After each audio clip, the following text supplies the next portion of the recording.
Welcome back. As I reflect over this last week, it's been a busy week, much as every week kind of is here on the mission. Um, this last week's been no exception. So, in an effort to make improvements to the infrastructure, we had some things come up this week, and we'll show you some videos here.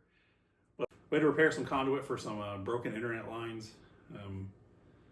The internet out here is not the best, and we're trying to find a way to improve that, both for our staff, our school, as well as when we have short-term mission teams come out. And so that required some digging on our part, and it was an interesting experience. I wouldn't say it was fun, but we made the best of it. We had a pretty good time, and we got it accomplished. And it just goes to show that that's one of the things that kind of behind the scenes that occur here at the mission. It's just one of those things that, people don't really always see. They don't see some of the stuff that we have to do behind the scenes, especially some of the maintenance team.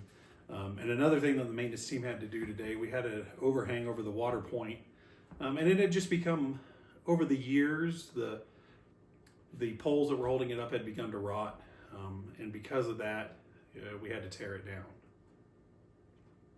As you can see, it was a little scary for a moment, but we were able to pull it down safely, and we're going to be able to reuse some of that. And I mean, that's a need here as well. So if you're looking for something to do to come out as a mission team, or you're looking for a way to donate, we could use a carport now or something that's metal that could go over that area. And what all that does is it allows individuals that are getting water to be protected from the elements. And so it was much appreciated by the community, but we didn't want to see anybody get hurt, so we had to take that down. Over time, the telephone poles that were used on it had just begun to rot away and break, and if you even touched it, it would move and sway, and so we didn't want to see anybody get hurt, so we were forced to remove it.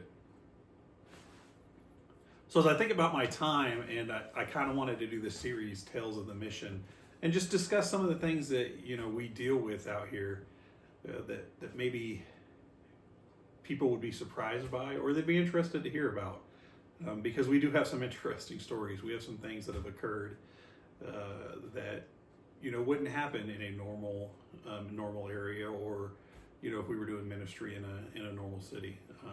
But the area out here is not normal. It's a different world. I mean, this is essentially another country when you think about it. And because of that, we experience some things that most people wouldn't experience. For example, on Christmas Eve, we were celebrating Christmas as a family, and we were having a big dinner. And my family has always celebrated our Christmas on Christmas Eve. And we enjoyed our time together, some fellowship. We had a really good evening. We all went to bed, excited to wake up the next morning on Christmas Day. Well, that evening at about midnight, we got a knock on the door. And I opened the door, and it was these two teenagers. And they'd gotten their car stuck. We had some snow. The roads were a little rough, and the young woman explained to me that she worked for a medical transport company, and that it was a company car. And so I went out and I attempted to find them and pull them out. All the while, you could tell that something was off about these two. They were discussing with me skinwalkers and some other stuff that some of the traditionalists believe around here. When we got to their car, we could see that it wasn't just a little stuck, that it was buried. And as I walked up to the car, there was a young man, an additional young man in the back of the car, passed out, beer cans and empty bottles everywhere. And so I began to discuss with them, what actually happened here, and if I were to pull them out, that I was not going to be able to let anybody that had been drinking drive. I wasn't going to be comfortable with that.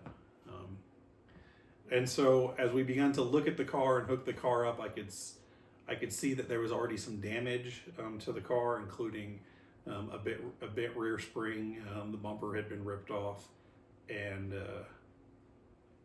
I'd gone to get a chain out of my truck, and I handed the chain to the young man that had showed up at my house, and he had been drinking, and I should have known better. But I asked him to crawl under the car and hook it up. Well, I didn't know what he had done is he had hooked it up to that rear spring, and he told me, you're good to go. And I put the truck in four-wheel low and put it in drive and began to try to pull them out. And what actually happened was it ripped the spring out of the car. And then at that point, I was like, hey, you know what? I'll just do this. And so I got a shovel, I dug it out, I got under there, I was able to get connected to the frame, pull the car out. And I told him, you probably need to call a tow truck, this isn't safe to drive home. But the young lady said she didn't want to get in trouble with her employer, although I'm sure when her employer saw that car, she was going to be in some pretty decent trouble. She had not been drinking, so we gave her the keys and allowed her to drive. And I followed her out to the main road. They were about 10 miles off of 550, the main road out there, and we were able to get her to safety and allow them to get home, even though they drove home with no rear shock on the no rear suspension at all on the rear passenger side. So I'm sure it wasn't an enjoyable ride home. But that's just, that's one of our stories. We have plenty more, and we'd like to share those. But we like to say that every day out here is an adventure, and I can attest to that. Every day is an adventure. You never know what you're going to experience day to day. Hey, thank you guys for watching. Hey, don't forget to like or subscribe to these videos, because we're going to be posting these kind of tales of the mission. We're hoping to do it weekly, but there's always something that comes up. As you can see, I'm kind of covered in grease today. I was outside working on one of our vehicles that broke down, so there's always something going on. But we do want to share as much of that with the public as we can. Hey, thank you, and God bless.